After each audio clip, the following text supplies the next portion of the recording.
¿Qué tal, muchachos? Buenas tardes a todos. Espero se encuentren bien. El día de hoy es viernes. El día de hoy vamos a subir nuestra última cápsula de la semana y vamos a terminar de una vez por todas esta parte del curso de Derecho Penal que hemos platicado durante tiempo. Y me estoy refiriendo a teoría del delito, lo que nos falta de teoría del delito y teoría de la pena y de las medidas de seguridad aplicadas al caso concreto.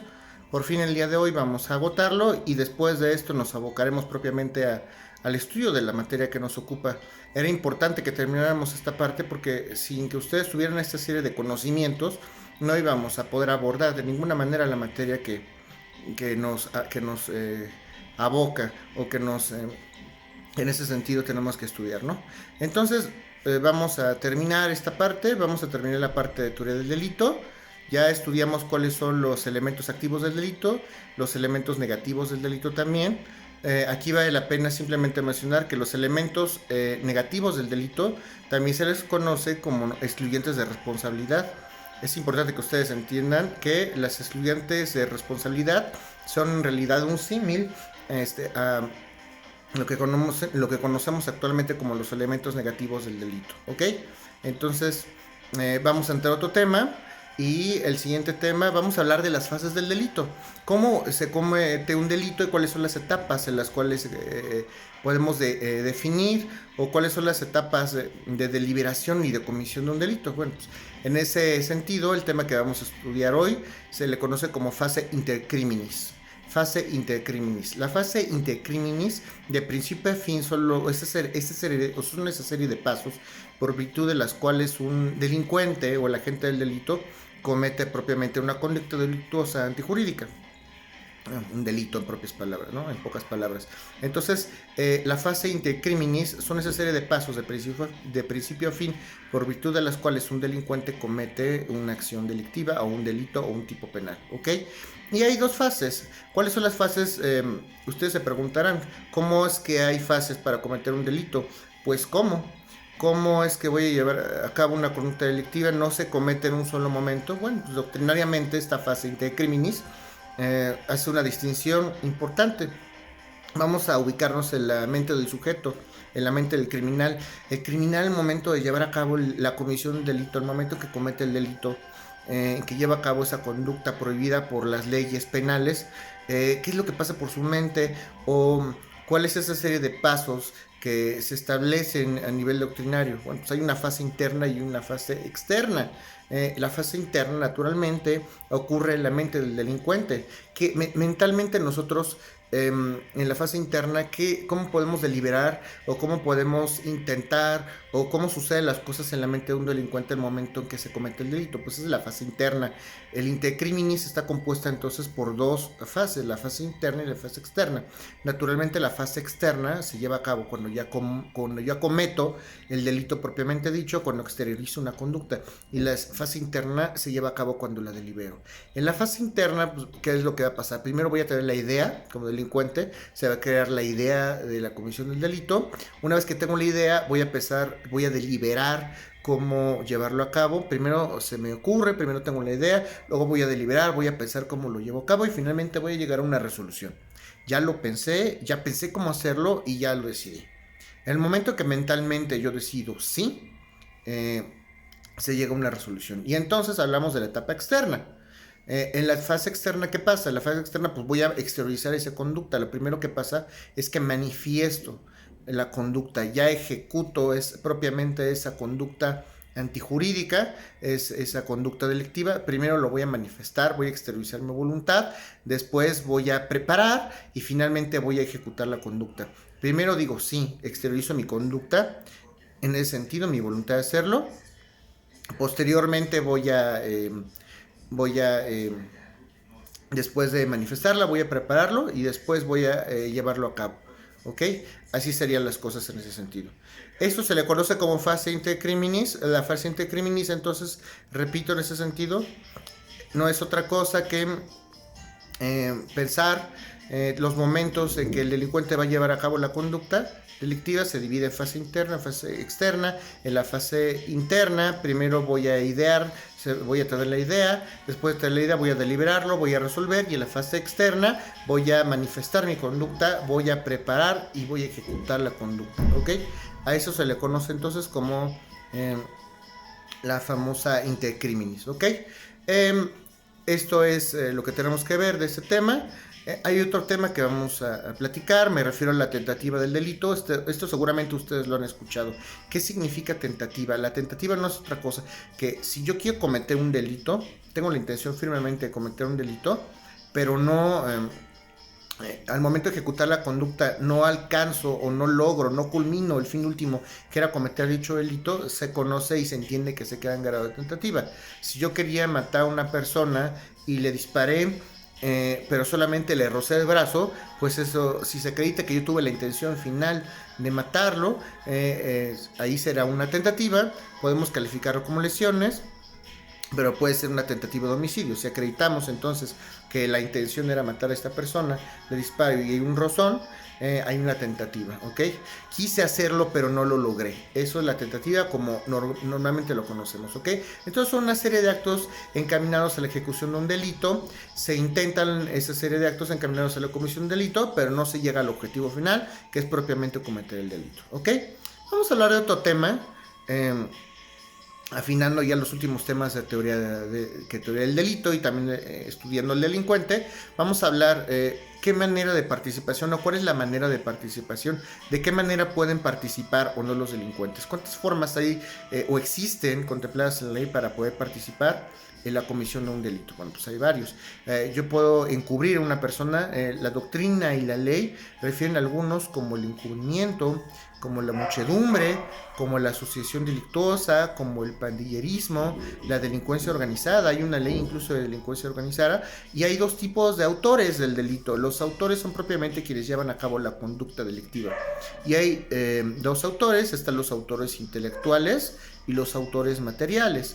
Los autores intelectuales son aquellos que idean, hacen esa serie de mecanismos mentales, planean toda la ejecución del delito, y los autores materiales son aquellos que llevan propiamente a cabo el delito. ¿Quién tiene más culpa? ¿A quién se le va a castigar con mayor severidad o con severidad? ¿Y a quién se le va a disminuir la pena? A ninguno de los dos. A los dos se les juzga por igual. Los dos cometieron el delito, ya sea como autores intelectuales o como autores materiales. Son delincuentes los dos, se les juzga por el mismo delito. No podemos alegar que yo por haber sido autor material de un delito o por haber sido autor intelectual se me juzgue de manera diferente. Es que yo no lo maté, yo no jalé el gatillo de la pistola. Sí, señor, pero usted ideó todo el mecanismo para llevar a cabo el homicidio. Es que yo no cometí el fraude, sí, pero usted mandó a los señores al banco para que hicieran esa serie de mecanismos, para que engañaran al personal del banco. Usted lo ideó y ellos simplemente ejecutaron. Los dos, propiamente tanto autor intelectual como autor material, se les castiga de la misma manera y a los dos se les imputa, se les atribuye, es reprochable esa conducta delictiva. Hay complicidad, también hablamos de la complicidad, hay cómplices, yo te voy a auxiliar, finalmente tanto autor intelectual como autor material se están ayudando mutuamente en ese sentido, la comisión de un delito. Si yo te auxilio para la comisión de algún delito, yo voy a ser tu cómplice. Puedo encubrirte y por el simple hecho de encubrirte me voy a hacer cómplice, ¿ok? Hay autores del delito y hay auxiliares del delito y hay personas que cometen los delitos de manera indirecta, ¿ok? Como estas personas que encubren o estas personas que tratan de ocultar en un momento dado a los delincuentes que llevan a cabo la conducta delictiva. En ese sentido, pues también hay una comisión indirecta por parte del delito. Yo te voy a auxiliar indirectamente. Si yo no voy a hacer nada, simplemente no voy a decir que estás aquí, o me voy a hacer que no vi el documento, o simplemente guardo silencio, y esos son auxiliares indirectos de la comisión del delito, ¿ok? Es importante ese tema. Concluimos este tema, vamos a hablar de un tercer tema. Por fin vamos a hablar de los concursos, de los delitos. Este era un tema que ya me habían preguntado mucho tiempo durante las sesiones y vamos a hablar concretamente de los concursos.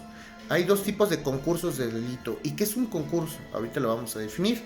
Primero deben de saber ustedes que hay dos tipos de concursos, los concursos ideales y los concursos reales de delito, ¿ok? ¿Qué es un concurso ideal de delito? Cuando una acción o un conjunto de acciones unitariamente consideradas cumple las exigencias de dos o más figuras o tipos penales, o en otras palabras, con una o con una sola conducta se cometen 2 o más delitos, estamos hablando de un concurso ideal. ¿Qué quiere decir esto? Yo puedo llevar a cabo una conducta y con una conducta con una sola conducta cometida, yo infrinjo o vulnero o me actualizo, hay tipicidad de 2 o más delitos. Estamos hablando de un concurso ideal de delitos. En otras palabras, con una conducta cometo 2 delitos o más. Yo ejecuto una conducta y con una conducta cometo 2 o más ilícitos penales, ¿ok? Eso es el concurso ideal de delitos, ¿ok? Y el concurso real de delitos no es otra cosa. Hay concurso real de delitos o hay concurso material, porque también se le conoce como concurso material. Hay concurso real de delitos o hay concurso material de delitos cuando existe una pluralidad de actos, existe una pluralidad de acciones en una misma sentencia, en un mismo sentido, y en ese sentido, cuando el agente del delito o cuando el delincuente, buscando un determinado fin o un determinado resultado, ejecuta varias acciones, cada una de ellas constitutiva de un delito distinto o de un tipo penal distinto, ¿ok? Las penas de cada uno de estos delitos se pueden unificar. En pocas palabras, cuando yo cometo varias conductas y con varias conductas cometo o ejecuto varias acciones, ejecuto varios tipos penales, con varias conductas se puede unificar un solo tipo penal. Estamos ante la presencia del concurso real o material de delitos, ¿ok? Espero que se entienda, espero que lo entiendan, si no espero sus comentarios, sus dudas. En pocas palabras, en el concurso ideal, con una conducta cometo varios delitos, y en el concurso real, con varias conductas cometo varios delitos, o uno solo, pero tiene que haber varias conductas. La diferencia entre el concurso real de delitos y el concurso ideal es que en el concurso ideal hay una sola conducta por parte del agente, por parte del delincuente. El delincuente comete una sola conducta y con una sola conducta comete varios delitos, ¿ok? Y cuando en el concurso real de delitos o material de delitos, cuando un delincuente busca cometer una conducta y tiene que basarse o tiene que ejecutar varios actos, muchos actos, hay pluralidad de actos para llevar a cabo esa conducta, puede cometer 2 o más delitos. Todas esas conductas se pueden unificar, se pueden reunir para juzgar al delincuente que cometió esa diversidad de conductas y cometió varios actos ilícitos, para que sean juzgados en un solo momento, ¿ok? Por favor, todas las dudas que tengan en ese sentido, plantéenmelas. Hay muchas situaciones pormenorizadas, estamos dando de una manera muy breve, pero muy concreta, todos estos aspectos de la teoría general del delito. Y con esto terminamos propiamente la teoría del delito, jóvenes. Entonces se fue relativamente rápido. Vamos a entrar al último tema de Derecho Penal 1, que es teoría de las penas y de las medidas de seguridad. Y finalmente terminaremos el curso de Derecho Penal 1. Recuerde que en Derecho Penal 1, el derecho penal se divide para su estudio en introducción, en teoría de la ley penal, en teoría del delito o del delincuente, y teoría de las penas o de las medidas de seguridad, ¿ok? Entonces vamos a entrar propiamente a la teoría del delito, a la teoría de la pena, a la teoría de la pena y de las medidas de seguridad, y adelante, ¿ok? Entonces, para entrar al estudio de la pena y de las medidas de seguridad, tenemos que estudiar en ese sentido qué es una pena, ¿ok? ¿Y qué será una pena? Hay diversas disciplinas que estudian a la pena en la materia penal. Está la penología, propiamente dicho. En penología nosotros estudiamos a la pena, y hay diversas disciplinas. ¿Cuál es la finalidad de la pena? Hay varias teorías que se estudian a la luz del derecho penal, y estas disciplinas establecen o determinan diversas modalidades que puede tener en ese sentido. Sí, muchachos. En ese sentido, entonces, para efectos de estudiar la pena, cuando nosotros estudiamos la pena en Derecho Penal 1, conocemos 3 teorías entonces, y conocemos la teoría, la primera teoría que vamos a estudiar es la teoría absoluta, la segunda es la teoría relativa y la tercera es la teoría mixta. Dice la teoría absoluta que la finalidad de la pena es el castigo, simple y sencillamente ejecutar la pena propiamente dicho. Eso es la teoría absoluta. Voy a castigar, y el único fin de castigar de la pena es el castigo propiamente dicho. La teoría relativa dice no puede ser así. La pena no sirve nada más para castigar. ¿Cuál es el último fin? Pues, la readaptación social, una adecuada vida social. Yo, como sociedad, como Estado, tengo que propiciar las condiciones necesarias para que todos mis gobernados vivan de una manera plena y llevar una adecuada y una satisfactoria vida social. Eso es lo que dice la teoría relativa. A ver, pues, no castigamos por castigar, castigamos para que todos estemos bien, para que haya una adecuada vida social. Y la teoría mixta es un híbrido naturalmente entre las dos. ¿Para qué sirve la pena desde el punto de vista de la teoría mixta? Pues número uno, para castigar en sí mismo, como dice la teoría absoluta, la pena sirve para castigar y punto, pero también sirve para que todos como seres humanos y como individuos podamos llevar una adecuada vida social, ¿ok? Dice Cuello Calón, que ya lo conocemos todos, que la finalidad de la pena propiamente dicha es la readaptación social. Esa es la única finalidad de la pena, en voz o en opinión de Cuello Calón, ¿ok?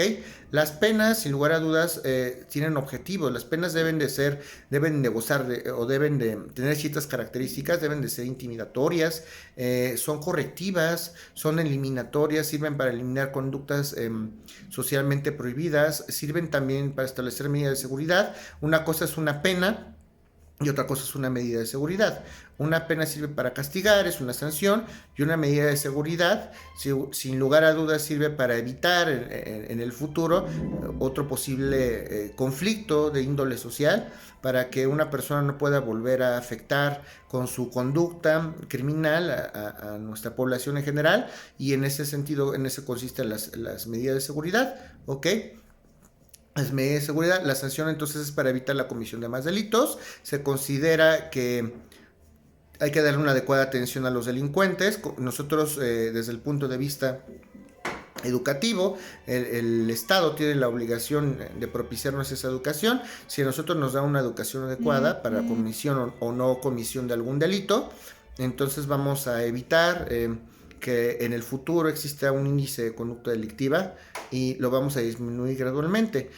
Para eso hay instituciones de asistencia social que también evitan en la medida de lo posible que los delincuentes sigan cometiendo ese tipo de ilícitos y sigan afectándonos finalmente con sus conductas típicas, antijurídicas, culpables y punibles, ¿ok? Me refiero propiamente al delito.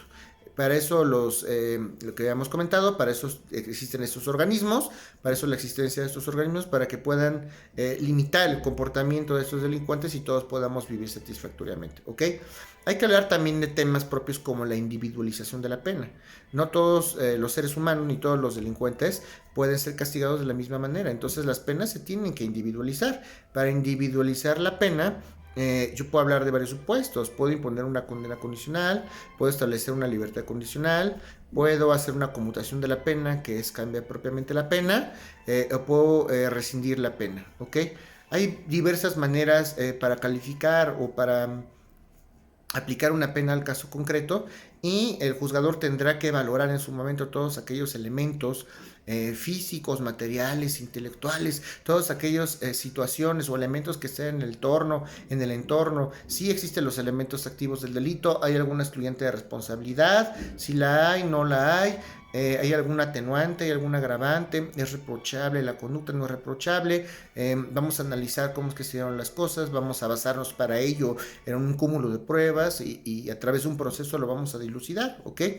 Y finalmente, pues, ¿cuáles son las penas que establece en consecuencia el Código Penal? ¿Cuáles son las penas que en derecho positivo mexicano podemos imponerle a un delincuente al momento de que cometa un delito? ¿Ok? Vamos a hablar del artículo 30 del Código Penal Federal. En el artículo 30 del Código Penal Federal se establecen cuáles son las penas propiamente que podemos establecer o por virtud de las cuales vamos a castigar a un delincuente. El artículo entonces 30 lo establece. Código Penal para el Distrito Federal establece que las penas por virtud de las cuales puede ser castigado un delincuente son, en primer lugar, la prisión. ¿Ok? La prisión entonces es recluir a las personas, privarlo de su libertad, los llevan a centros de ejecución. Estos centros de ejecución son simplemente centros privatorios o privativos de la libertad. Te vamos a meter al reclusorio y te vamos a privar para que no convivas con la sociedad. Los vamos a llevar propiamente a prisión, a la cárcel y adelante, ¿no? La prisión no hay mucho que explicar, ¿ok? Tratamiento de la libertad de los imputables. Con una persona inimputable, alguna persona con algún trastorno mental, obviamente se le tiene que dar, lejos de meterlo a la cárcel, porque a lo mejor vamos a afectar a la población o vamos a afectar al inimputable en ese sentido, tenemos que darle un tratamiento especial, como que una atención psiquiátrica, una atención médica. Si una persona esquizofrénica llevó a cabo la comisión de un delito, lo que queremos también es resarcir y readaptar a la sociedad al delincuente. ¿Cómo lo voy a readaptar? ¿Metiéndolo en la cárcel? Pues no, la pena a una persona que es inimputable, una pena corporal consistente en prisión, no va a ser útil. Mejor lo voy a condenar a que vaya a un psiquiátrico y trate su enfermedad, y en el futuro sabemos qué es lo que va a pasar, ¿no? Hay otra pena que también puede ser la semilibertad. Si el delito alcanza algún tipo de beneficio por parte de una sentencia, si el juez al final, a través de una sentencia, a la gente o al procesado o al delincuente le puede dar el beneficio de la semilibertad, porque a lo mejor dio o reparó el daño con dinero, y la otra parte de la pena la pagará a través de una pena corporal, a través de la prisión. Eso puede ser una parte. Puede ser que una parte sea de la pena sea estar en el reclusorio unos años, y otra parte se haya conmutado o se haya pagado, se haya reparado en ese sentido con dinero, o puede ser que haya alcanzado algún beneficio para que tú puedas estar a lo mejor en tu casa, por decir algo. A lo mejor no te voy a llevar al reclusorio, pero puedes estar en un centro, o puedes estar privado de libertad, a lo mejor sin medidas más drásticas. Entonces la semilibertad también es otra forma de castigar el delito. Existen también, entonces hasta este punto, hasta este momento llevamos la prisión, ¿ok? Llevamos la prisión, llevamos el tratamiento de imputables o de inimputables. Tenemos también la semilibertad, y vamos a hablar del siguiente. Vamos a hablar de trabajos a favor de la víctima o a favor del ofendido, o a favor de la sociedad. Eso también puede ser. La pena que te voy a imponer, delincuente, va a ser para que tú hagas trabajos a favor de la víctima o del ofendido, o que hagas trabajos comunitarios por el bien de la sociedad. ¿Ok? Puede haber también sanciones pecuniarias. ¿Sabes qué? No te voy a meter a la cárcel, pero son el monto de lo robado haciendo 1,000,000 de pesos, por las molestias serán 2,000,000. Entonces tú tendrás que cumplir como delincuente con una sanción pecuniaria. No quiere decir que no hayas cometido el delito, pero el Código Penal nos da este catálogo de penas, esta alternativa, este catálogo de alternativas, para que el juzgador, de acuerdo a su sano juicio y con base en el buen derecho, pueda dilucidar y aplicar la mejor pena aplicable al caso concreto. En otro sentido, otro tipo de penalidad es el decomiso de instrumentos u objetos que sirvieron para cometer el delito, o de productos o de frutos que llevaron a cabo los delincuentes para cometer el delito. Vamos a pensar en un delito de narcotráfico. Ustedes produjeron o llevaron a cabo una cosecha. Vamos a pensar en cocaína, vamos a pensar en heroína, en ese tipo de drogas, en marihuana, lo que ustedes quieran, y empieza la gente a lucrar con ese tipo de material. Están cometiendo el delito. ¿Y qué va a hacer el gobierno? Pues te voy a decomisar estos objetos con los cuales tú estás lucrando. Esa es una penalidad. Dame esto, permíteme tu dinero, permíteme tus recursos, permíteme estas sustancias que estás trabajando de manera ilícita. No puedes comercializar, entonces voy a decomisar esos objetos o esos instrumentos por virtud de los cuales tú estás obteniendo beneficios a través de la comisión de un delito, ¿ok? Esa es otra forma de castigar, u otra pena prevista por el Código Penal del Distrito Federal, artículo 30 del Código Penal para el Distrito Federal. Otra penalidad que está prevista es la suspensión o la privación de derechos, ¿ok?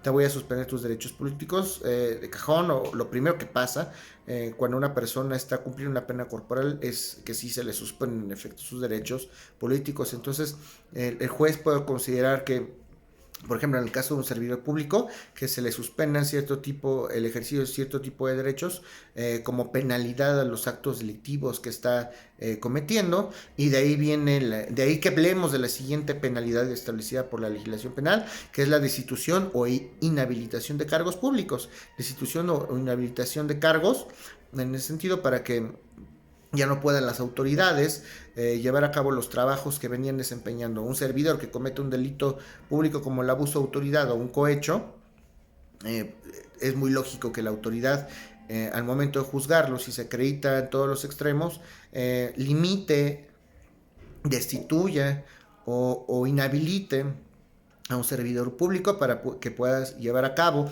que puedas seguir llevando a cargo ese cargo o empleo público o comisión, ¿ok? Finalmente vamos a hablar de la manera en que el Código Penal prevé la figura de la extinción de las penas. Es muy importante de qué manera y solamente en qué supuestos se pueden extinguir las penas y las medidas de seguridad. Este es el último tema de derecho penal en su parte general y es muy importante. ¿Cuáles son las únicas maneras? Si no son estas maneras que vamos a establecer ahorita, todo esto es pregunta de examen, lo saben. ¿Cuáles son las penas que prevé el Código Penal? Ya lo hablamos, están en el artículo 30 del Código Penal para el Distrito Federal. Se puede conmutar una pena, es decir, se puede cambiar una por otra, siempre y cuando así se haga valer y se reúnen ciertos requisitos. Los requisitos, o más bien los supuestos de las penalidades, se encuentran en el artículo 30. Todos los supuestos que hablamos ahorita son pregunta de examen. Y finalmente vamos a hablar de los supuestos en los cuales se extinguen las penas y las medidas de seguridad. ¿Cómo puedo extinguir una pena en materia penal? ¿O cómo lo prevé la ley? ¿En qué caso se extingue una pena? ¿Cuándo se extingue el castigo en materia penal? Y para ello tenemos que estudiar y se tendrá que memorizar el artículo 94 del Código Penal para el Distrito Federal. ¿Ok? El primer supuesto, pues naturalmente es el cumplimiento de la pena.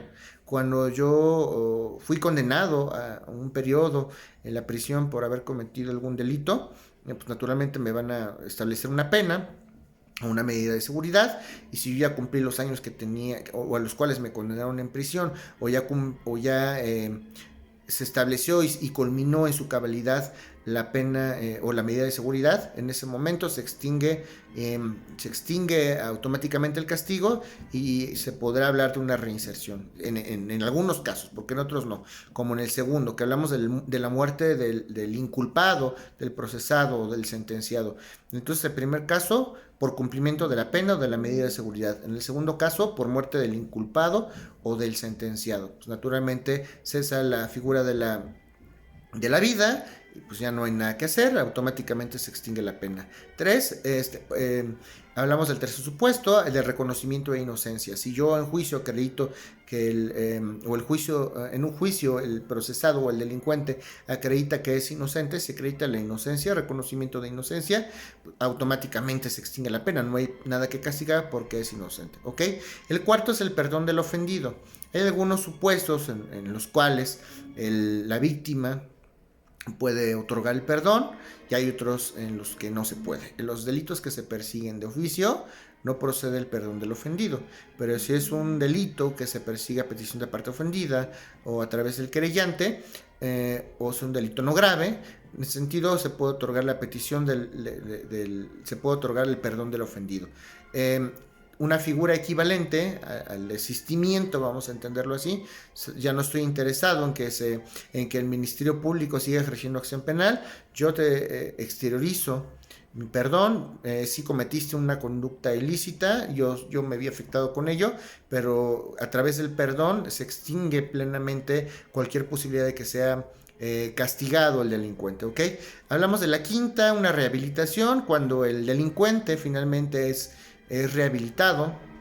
Cuando existe una rehabilitación por parte del delincuente o del inimputable, una persona que fue sometida a un tratamiento psiquiátrico y ya lo concluyó y hay un diagnóstico que dice que finalmente puede ser incorporado o reincorporado a la vida social, pues en ese sentido voy a poder, se extinguirá la pena o la medida de seguridad, y eso nos lleva al siguiente medio para cumplir o para extinguir la penalidad, y estamos hablando de la conclusión del tratamiento de inimputables, en el caso de que un menor de edad o un enfermo mental haya sido sometido a un tratamiento para que no vuelva a cometer algún delito, para extinguir en ese sentido su conducta social y que va a perjudicar además a la sociedad. Cuando termine ese tratamiento de imputables o de inimputables, automáticamente se extingue la medida de seguridad y se termina todo, ¿ok? Vamos a hablar del indulto. El indulto en efecto es otra cosa o es otra manera de extinguir la pena, es otra de las maneras en las cuales se extingue la pena. No es otra cosa el indulto, porque muchas personas pueden llegar a confundir el indulto con la amnistía, y el indulto finalmente es una medida por virtud de la cual la autoridad competente da el perdón, o de alguna manera condona o perdona total o parcialmente la pena. Ese es el indulto. Tiene que ser a través de la autoridad competente. El presidente puede hacerlo, pero hablemos de la autoridad competente. Si una autoridad competente otorga total o parcialmente la pena respecto de la comisión de un delito, hablamos de un indulto. Pero, ojo, aquí hay un requisito fundamental. Primero, para que proceda el indulto, una persona tuvo que haber sido juzgada en todas y cada una de sus etapas. Tiene que existir como requisito previo una sentencia por parte de un juez penal, sea o no seguida en todas sus instancias, ya sea en apelación, ya sea en amparo directo, pero debe de ser firme. Después de haber perdido después de haber sido condenado, después de haber pasado la apelación y el amparo directo, existe una sentencia firme que ya no es recurrible, por virtud de la cual un delincuente es condenado por la comisión de un delito. Ya cuando hay sentencia firme y hay una condena propiamente dicho, si la autoridad competente perdona o excusa el delito que se cometió, entonces estaremos ante la figura del indulto, señores, ¿ok? Espero que no haya duda en este supuesto. Por favor, si tienen algún comentario, de nuevo cuenta se los digo, ¿ok? Vamos a hablar entonces de la prescripción. También los delitos prescriben. Recuerden ustedes que la prescripción es la pérdida o la adquisición de derechos por el simple transcurso del tiempo. Cuando yo adquiero derechos se le conoce como prescripción positiva.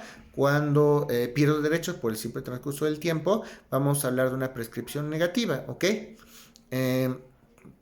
Cuando prescribe la responsabilidad penal, que por regla general, hablamos de 10 años, y ya no es posible ejercitar acción penal por parte del representante social. El derecho que tenía el representante social para iniciar una carpeta de investigación o para iniciar una averiguación previa, pues por el simple transcurso del tiempo, para ser juzgado penalmente por el simple transcurso del tiempo, el delincuente tiene derecho a que ya no se haga de esta manera, porque el derecho que tenía la representación social para hacerlo venció o prescribió o se extinguió por el simple transcurso del tiempo en el periodo de 10 años. Espero que lo entiendan así. Y vamos a hablar un poco de otro tema, que es propiamente la amnistía. La amnistía, a diferencia del indulto, se refiere a la supresión de la responsabilidad penal. Cuando no es imputar una responsabilidad penal por parte de las autoridades competentes, no es un delincuente o una persona no puede asumir una responsabilidad penal por la comisión de un delito. Entonces hablamos de amnistía. Generalmente esta figura se concede por parte de los legisladores. Amnistía entonces es suprimir o la supresión de toda responsabilidad penal hacia un delincuente por la comisión de un delito. Generalmente lo hacen los legisladores, y no nada más que hablar de la amnistía, ¿ok? Hablamos también de la supresión del tipo penal. ¿Qué significa la supresión del tipo penal? El tipo penal o el delito previsto en el Código Penal existe en un momento dado, y si se deroga o se abroga o se modifica y ya no existe esa figura o ese delito, ya no está previsto en la legislación penal, se suprime, se extingue, ya no existe. Aquí aplicamos el principio de la ley más favorable. Si yo soy condenado por la comisión de un delito en el año 2004, y en el año 2007 se deroga el delito que yo cometí, ya no existe en la legislación mexicana, yo puedo invocar el principio de la ley más favorable. A lo mejor en su momento sí fui juzgado y sí existía ese delito y lo cometí, pero como ya no existe, puedo solicitar la liberación inmediata, ¿ok? Ninguna ley puede ser aplicada, como dice 14 constitucional, en perjuicio de persona alguna. Las leyes no se pueden aplicar de manera retroactiva, y la materia penal es la excepción. Si hay una ley en el espacio, ya sea en el pasado, una legislación penal anterior o una posterior, favorecen al reo o al delincuente. Si la ley penal que se expide o se modifica o se reforma en el futuro favorece al reo, se aplicará siempre la ley más favorable, ¿ok? A eso se refiere la supresión del tipo penal, el principio de la ley más favorable. Y finalmente vamos a hablar de la existencia de una sentencia que condena o que haya condenado al reo en un proceso, en otro proceso, en un proceso distinto, pero por la comisión de los mismos hechos. Nadie puede ser juzgado dos veces por el mismo delito. Si hay una sentencia donde ya me condenaron y ya cumplí mi pena, o donde ya me absolvieron y me están juzgando por la comisión del mismo delito, naturalmente no puede haber ningún tipo de pena o de medida de seguridad, ¿ok? Entonces, estas son las causales por virtud de las cuales se pueden extinguir las penas. Todas y cada una de ellas son preguntas de examen. Por favor, se los pido, estudien, estudien, estudien, estudien. Con esto damos por concluido la parte o el curso de Derecho Penal 1, que es la parte general del Derecho Penal. En Derecho Penal 2, recuerden que estudian los delitos y las penas, los delitos y las penas de seguridad aplicados al caso concreto. Eso también es material de todo un semestre. Por razones de tiempo, naturalmente, no lo podemos estudiar. Se estudian de manera personalizada, de manera pormenorizada, todos y cada uno de los delitos y de las medidas de seguridad. Eso no lo podremos hacer, pero la parte general del derecho penal, que está basada en que se conforma por una introducción, por una teoría de la ley penal, por la teoría del delito y estudio del delincuente y teoría de la pena o de las medidas de seguridad. En este momento lo concluimos y con esto damos pie propiamente a los temas respecto a la materia que nos ocupa, y creo que ya podemos hablar a lo mejor un poco en el mismo idioma. Todo esto es materia de examen. Hasta el día de hoy, todos y cada uno de los temas que se plantean son pregunta de examen. Exterioríceme todas las dudas que tengan, porque ya terminamos Derecho Penal 1 y sigo sin retroalimentación. Aquí concluimos esta parte. Tengan un excelente fin de semana y en espera de sus dudas y comentarios. Hasta luego, muchachos.